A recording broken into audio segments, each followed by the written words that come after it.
2001년 첫 번째 분노의 질주가 등장한 후 분노의 질주 시리즈는 무려 8편의 작품을 냈습니다. 총 10부작으로 완결될 예정인 분노의 질주 시리즈는 2020년에 9번째 작품이 2021년에는 마지막 작품이 예고되어 있습니다. 8편이나 되는 시리즈를 만들어낸 분노의 질주는 많은 인기와 또 많은 사건을 만들었습니다.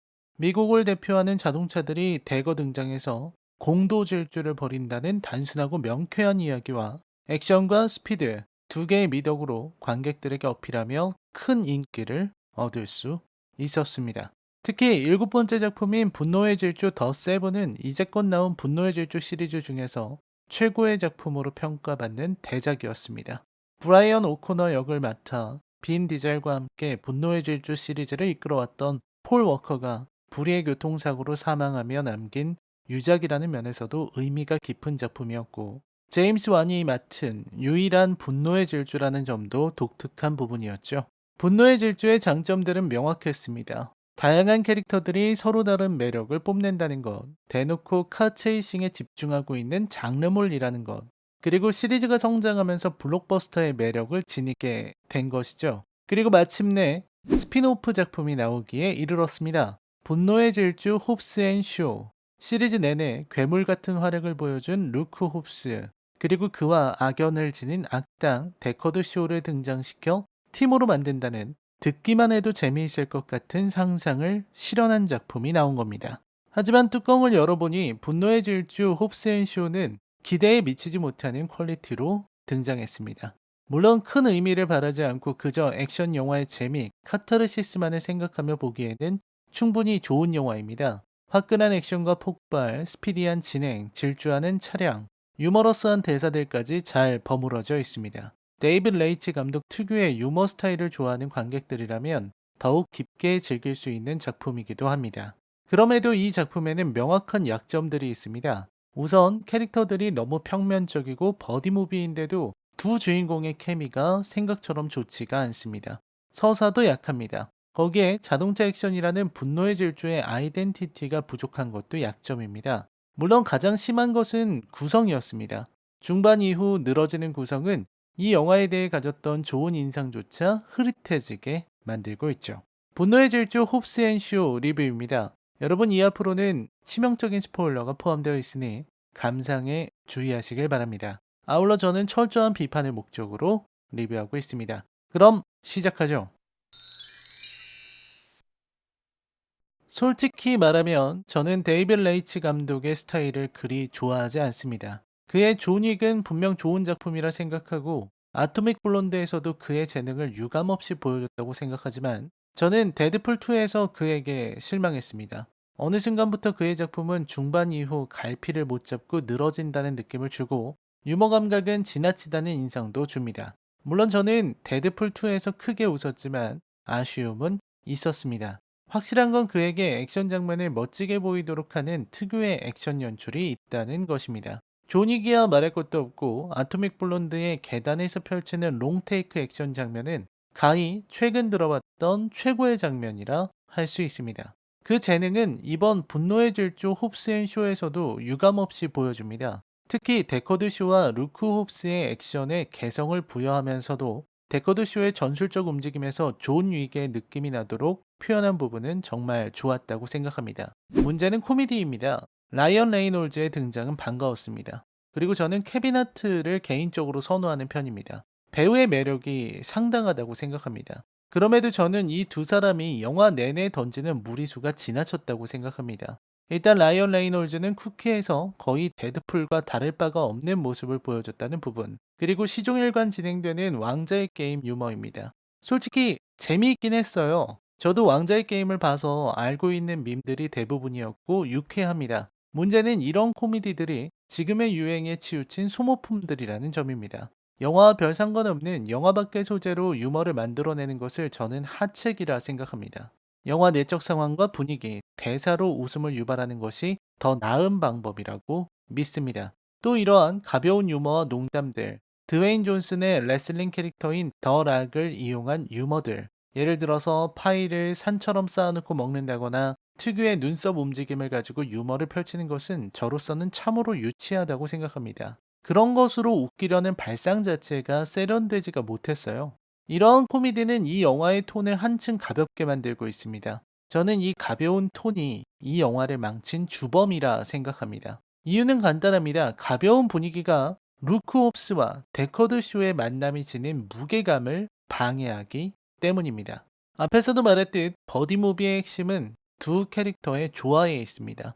이 영화 분노의 질주 홉스 앤 쇼처럼 서로가 서로를 미워하고 또 그럴 만한 과거를 지닌 캐릭터라면 이 둘의 갈등이 보다 더 선명하게 드러나야 한다는 것이 제 의견입니다. 또 두 캐릭터가 다양한 사건을 겪으며 서로에게 가졌던 오해를 풀고 한편으로는 서로를 의지해가며 화해와 협력의 서사를 끌어내는 것이 핵심이라고 저는 믿습니다. 그리고 그걸 위해서 필요한 것은 보다 진지한 갈등과 해소입니다. 그렇기에 분노의 질주 홉스 앤 쇼는 긴장감이 줄어듭니다. 두 사람은 처음부터 협력하지 않지만 둘이 아웅다웅하는 모습은 그저 라이언 레이놀즈가 드웨인 존슨과 펼쳤던 코미디의 연장선에 있습니다. 유쾌하고 즐겁기는 하지만 두 사람의 갈등이 절망적으로 느껴지지는 않게 됩니다. 그냥 웃기는 상황에 지나지 않으니까요. 이러다 보니 후반부에서 두 사람이 협력하는 장면들이 살아나지 않게 되는 겁니다. 둘은 그저 함께 싸우는 동료로서 액션을 같이 하고 있을 뿐 홉스와 슈가 서로의 내면을 바라보고 서로를 깊게 이해하는 장면은 조금도 드러나고 있지 않습니다. 덤앤더머 수준에서 나아가지 못한 것이죠. 강력한 액션 블록버스터 시리즈인데도 액션에서 아쉬움이 느껴지는 것은 안타까운 부분입니다. 우선 메인 빌런인 이드리스 엘바의 액션이 너무나 허무맹랑합니다. 일단 이드리스 엘바는 브릭스턴 로어라는 역할을 맡았는데 이 친구는 척추 부분을 기계로 교체한 강화 인간이고 인간의 능력을 넘어서는 슈트를 입고 있습니다. 즉 터미네이터 같은 사이보그에 가깝지만 기능은 아이언맨이라고 보시면 됩니다. 아이언맨처럼 강력한 근력을 가진 슈트를 입고 있으며 브릭스턴의 눈에 들어간 증강현실 기술로 격투전에 돌입한 상대의 정보를 분석하며 싸우는 모습은 캡틴 아메리카 시빌워에서 토니 스타크가 보여준 것과 동일합니다. 문제는 분노의 질주에서 이런 캐릭터가 나온다는 사실 자체에 있습니다. 총을 맞아도 부상을 입지 않는 괴물이다 보니 몰입감이 떨어집니다. 이 영화가 히어로물이었던가요? 게다가 분노의 질주인데도 질주 장면이 적었다는 점이 아쉽습니다. 사실 브릭스턴과 그의 부하들이 보여주는 바이크 액션은 멋졌고 브릭스턴의 고개와도 같은 바이크 장면들은 확실히 숨을 참게 만드는 긴장감이 있었습니다. 하지만 전반적으로 카 체이싱 장면이 너무나 적고 등장하는 차량이 정말 적습니다. 배경이 영국이다 보니 초반부터 데커드 쇼가 맥라렌 720S를 타고 나오는 것은 좋은데 맥라렌으로 보여주는 카 체이싱 장면들은 지나치게 PPL을 의식한 나머지 완벽에 가까운 광고 영상을 보는 것 같은 인상을 줍니다. 그 짧은 시간에 맥라렌의 차체 구석구석을 카메라로 훑고 특징이라 할 수 있는 스포일러나 디자인적 요소들을 부각해주고 패들 시프트를 이용한 다양한 주행 기능들, 레이싱 모드 시 발동되는 가변형 클러스터 등을 빠짐없이 소개하면서 마지막에는 트럭 아래를 지나가는 낮은 차체 홍보까지. 게다가 카 체이싱이 종료될 때도 망가지거나 구겨지기는커녕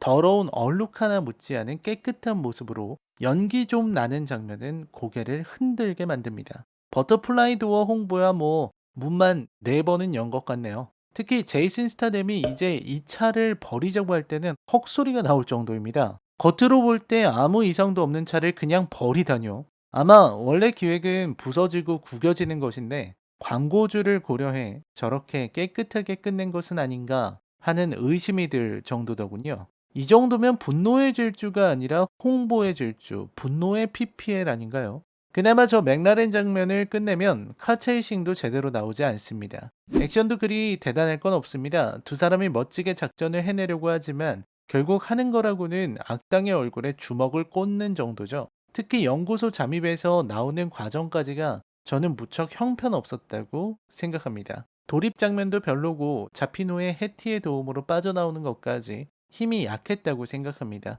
고문 장면에서도 긴장감은 적었어요. 애초에 조직의 우두머리처럼 보이는 존재가 브릭스턴에게 이 두 사람을 회유해서 끌어들이라는 명령 자체가 허무맹랑하고 허술합니다.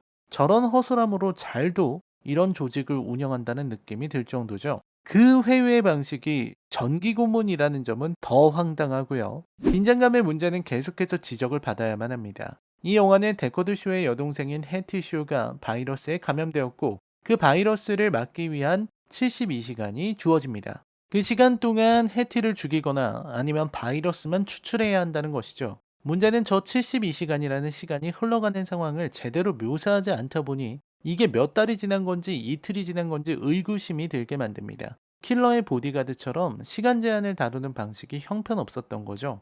아무튼 러시아의 연구소에서 바이러스 추출기를 훔쳐서 빠져나왔지만 그 과정에서 추출기가 고장나게 됩니다. 이에 루크홉스는 자신의 형이 기술자라면서 형에게 추출기를 가져가게 됩니다. 형은 사모아에 있다는군요. 일단 여기에서 영화는 미칠 듯이 늘어지기 시작합니다. 영화가 깔끔하게 끝나려면 연구소에서 나온 후 브릭스턴과 최종전으로 돌입해야 했습니다. 바이러스를 추출하는 동안 그걸 방해하려는 브릭스턴과 해티를 지키려는 루크와 데커드의 전투가 벌어져야 하는 것이라 생각합니다. 하지만 영화는 불필요한 사족으로 사모아 부분을 넣었고 그 결과는 믿을 수 없을 정도로 지루한 분노의 질주판 와칸다가 나오게 되는 겁니다. 애초에 저는 어벤져스 시리즈에서 와칸다 부분은 최악이라 생각하는 사람이기에 더욱 벙찔 수밖에 없었습니다. 특히 사모아 섬에서 전통적인 냉병기로 싸우게 만들기 위해 6분 정도 위성을 해킹해서 적들의 무기를 못 쓰게 만든다는 편리한 설정에는 두 손 두 발 다 들고 말았습니다. 이 영화는 엉터리죠. 애초에 사모아를 가는 것도 이상합니다. 얘네들 무슨 순간이동이라도 하나요? 분명히 해티에게 남은 시간이 적었는데 사모아까지 어떻게 이동한 거죠? 연구소는 모스크바 근처였고 사모아 섬은 오세아니아에 있고 아무리 비행기가 빠르더라도 15시간 정도는 걸리지 않을까요? 드웨인 존슨은 미국에서 태어난 미국인이지만 그의 외조부가 사모아 사람이라 그에게도 사모아의 피가 흐르는 것은 사실이고 사모아 사람들이 워낙 덩치가 좋고 피부도 두껍고 선천적으로 힘이 강해서 굉장히 강력한 전투력을 지닌 인종들인 것은 맞습니다. 영화에서 보여주는 사모아 특유의 전통적인 의상 스타일이나 전투, 드웨인 존슨의 사모아 문신도 인상적이고요. 하지만 문제는 이 전체가 전부 사족이라는 겁니다. 가족을 지키고 가족의 힘을 보여준다는 주제에는 부합할지 몰라도 너무나 지루합니다. 게다가 해가 뜨는 시간, 막 동이 트는 시간에 딱 10분 정도 싸웠는데 싸움 중반에 이미 해가 중천에 떠오르는 마법이 펼쳐지기도 하죠. 물론 사모아에서의 전투는 그냥 웃기는 수준입니다. 총과 폭탄이 난무하는 상황에서 억지로 냉병기 전투를 보여주는 것도 시대착오적인데 브릭스턴은 그동안 총을 든 요원들도 가볍게 쓰러뜨리고 다니더니만 사모아 전투에서는 유독 활약이 적습니다. 엔딩에서 브릭스턴이 확실하게 죽는 모습을 보여주지 않는 것으로 보아 후속작 등장 가능성도 살려놨습니다. 이제 와서는 무슨 상관인가 싶지만요. 재미있고 즐거운 영화이지만 너무나 요즘 영화들의 트렌드, 특히 마블 영화들을 따라하려는 모습들이 아쉬웠습니다. 아이언맨을 참고하고 캡틴 아메리카 같은 액션을 보여주는 모습들은 아쉽습니다. 특히 이드리스 엘바의 눈동자가 갑자기 주황색으로 바뀌는 부분에서는 누구나 해임달을 떠올릴 수밖에 없었을 것입니다. 애초에 이 영화는 분노의 질주가 아니에요. 분노도 질주도 없는 그냥 홉스 앤 쇼일 뿐이죠. 마지막까지 포기하지 않는 라이언 레이놀즈의 왕자의 게임 개그는 너무 뻔해서 피로하기까지 하더군요. 중반에 제이슨 스타뎀의 갑작스러운 키스 장면은 황당했습니다. 관객의 심정을 해티가 표정 연기로 잘 보여주고 있죠.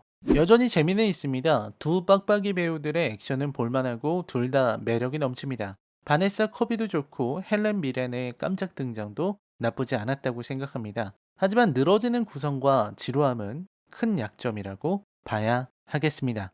분노의 질주 홉스앤쇼에 대한 제 평점은 10점 만점에 5점입니다. 더 좋은 작품이 될 수도 있었다는 것을 생각하면 너무 아쉽습니다. 게다가 홉스랑 쇼는 9편에 안 나옵니다. 어차피 둘을 출연시키지 않을 거였다면 조금 더 화끈하게 사고를 쳐도 되지 않았을까요? 여러모로 김 빠진 콜라를 마신 기분입니다. 달고 시원하기는 한데 가장 중요한 톡 쏘는 탄산이 빠졌다는 느낌을 주는 영화입니다. 라이넬 콜초슈크 영화 리뷰는 계속됩니다. 저는 여러분의 댓글을 모두 읽고 있습니다. 댓글 부탁드립니다. 저는 다음 리뷰에서 뵙겠습니다. 시청해주셔서 감사합니다. 안녕히 계십시오.